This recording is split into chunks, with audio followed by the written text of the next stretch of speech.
This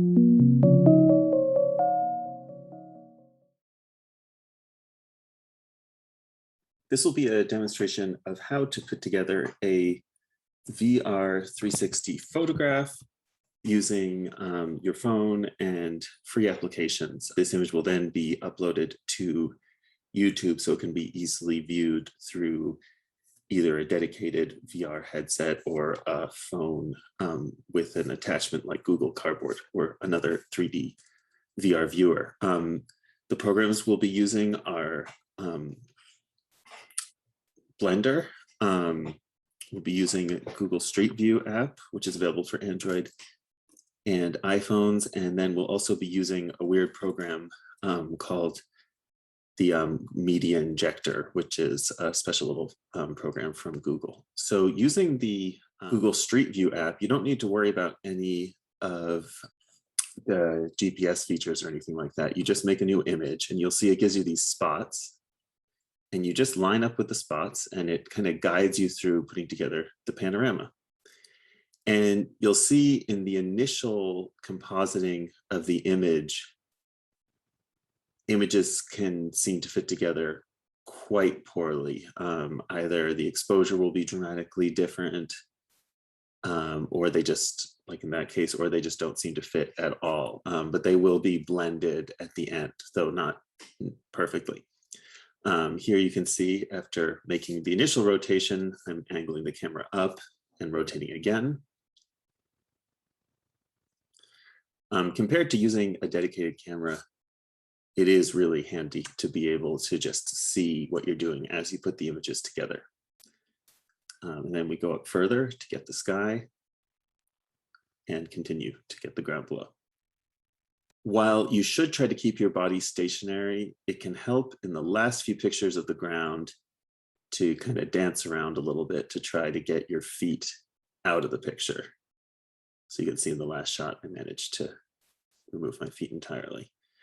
So I still have a progress bar on that circular check symbol kind of around here.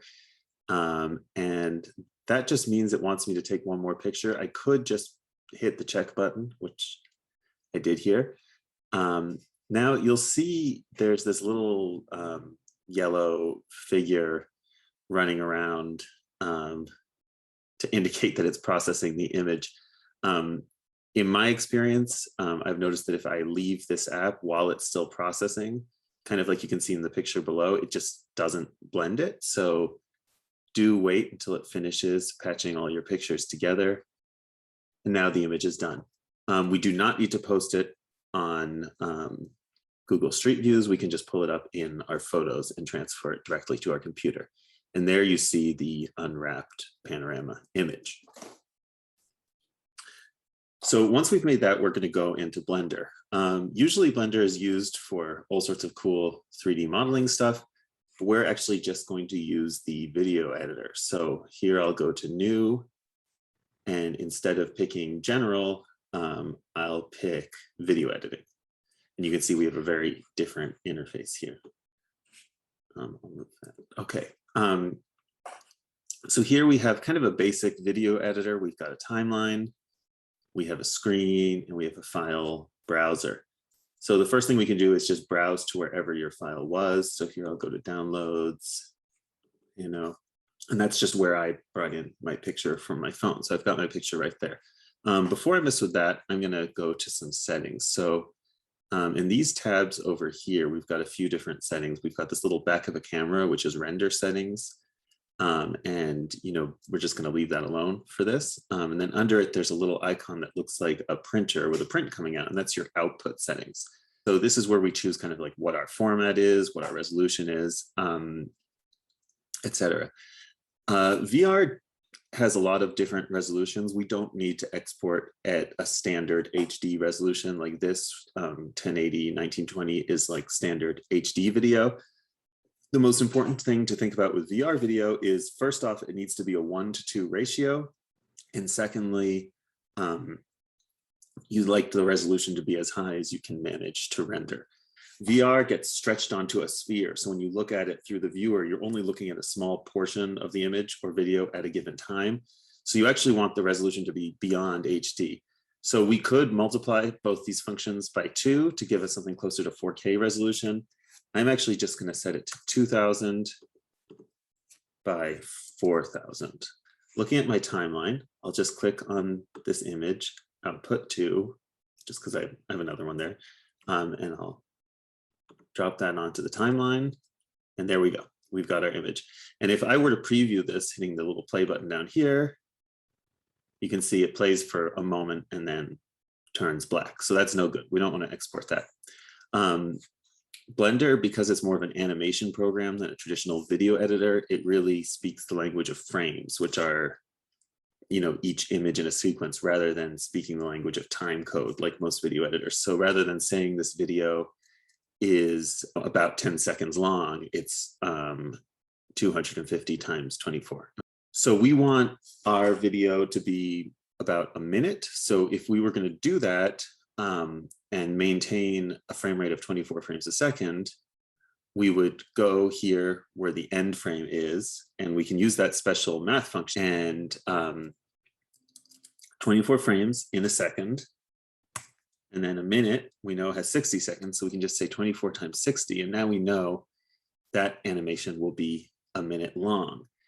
And this image here, we can drag out to fill that animation. So here with this view tab here, we can, there's this option for zoom, and we can go up to frame all, and that zooms out to all the frames in our sequence. So we can drag this out until it reaches that number of 1440. If your image drags longer than the frames, like here it's 1443 or 1502, that doesn't matter because it'll just stop rendering once it gets to the frame. So if your image is too long in the timeline, it won't make a difference when you export. This works fine. And if you had any sort of video elements or animated elements, you should definitely do it this way that we just did it here. But because we're actually exporting a still image to put on YouTube, we're going to use a little trick so that we don't have to render this image 1,440 times. You know, the rendering this image, depending on your computer, could take, you know, between 1 and 30 seconds. So if you're in the camp where it takes 30 seconds, that'll really add up to a lot. That'll lock your computer up for a long time for something that's not actually going to show any movement. So we're going to kind of trick the system here. And keep in mind, this is all just kind of a hack because YouTube is ultimately a video sharing service, and we're putting a photo on it. So that's kind of, that's our goal here. So I'm actually going to change the frames to just 1. So we just have 1 frame for this whole thing. And if we export this, it'll be a fraction of a second long. So when you play this video on YouTube, it'll just, you know, flicker and then go to another video or stop playing or whatever, depending on the settings. So now here in the frame rate, I'm going to go to custom and take that all the way down to 1. So now we're actually making a video that's 1 frame, but 1 frame a second. So that'll play for a second, which is pretty good. So now we're going to kind of trick it. So it only lets us go down to 1 frame a second, but here this base is kind of like 1 divided by, it's kind of like turning it into a fraction. So we'll just set that to 60. So now we're actually going to make a video that's only 1 frame, but that will play at 0.02 frames a second. So we've done this weird thing with the frame rate, but now we just have to do some more basic stuff for exporting a video. Right now, the file format is PNG. That's an image format. I'll mention that, you know, for serious animations, you know, like Pixar animations or other films, most things are exported in that format of frames from the renderer, which is why that's the standard. But we just want to get a video straight out of this. So here we've got FFmpeg, which is a video encoding format. And then we need to choose another option there. So we click this little tab for encoding itself. This is kind of a usable but strange format. We just want MPEG-4, which is a common format right there. We can leave the quality settings at their default. We don't need to mess with that right now. The last thing we need to decide before we render this is where is the file going to go. So right at the top of this for output, it just says temp. I'll click on the little folder there. And I'm actually going to put it right in the same folder where my images are.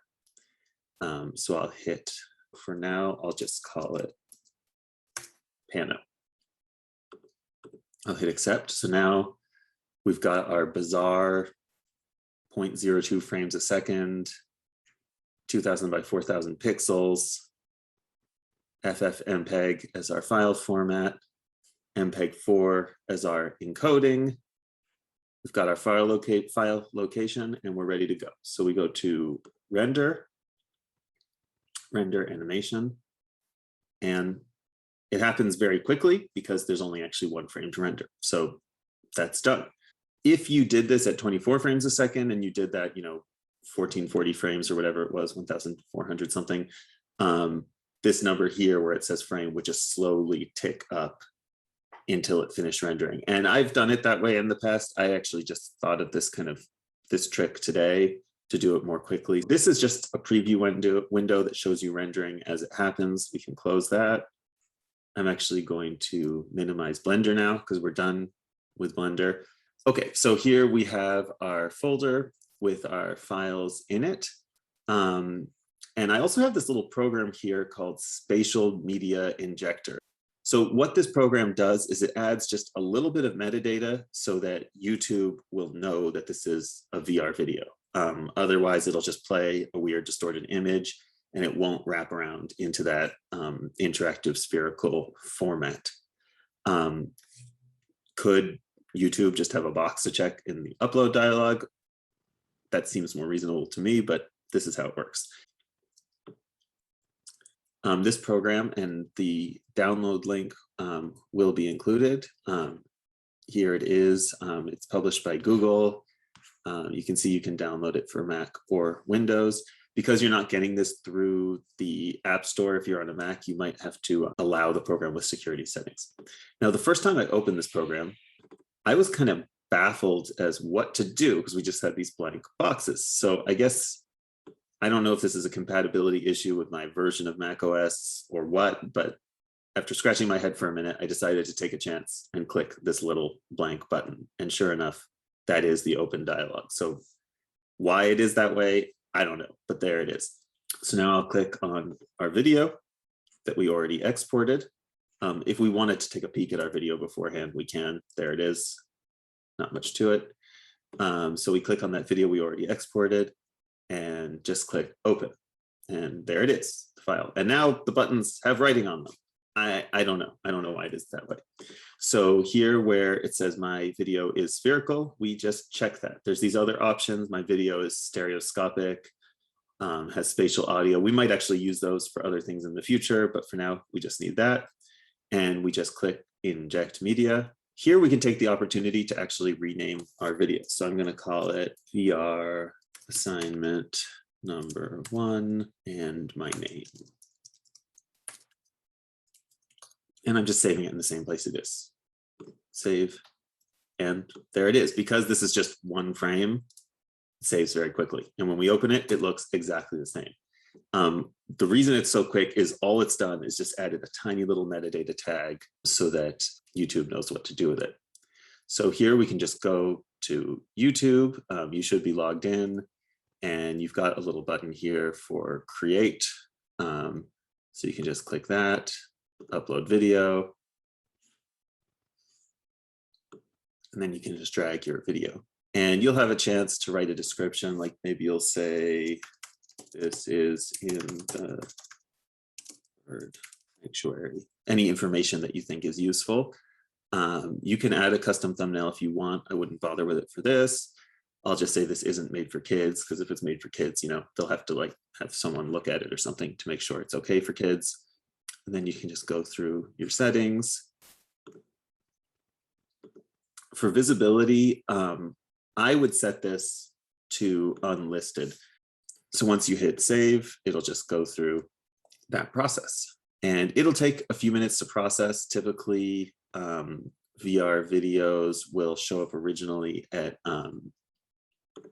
standard resolution, and then they'll look higher resolution a little while later. Looking at this just on a computer, we don't have the same interactivity as on a phone or headset where we can really move around, but we can kind of scroll around the image. Obviously, because this is a video, you could add a soundtrack of some sort to it if you like.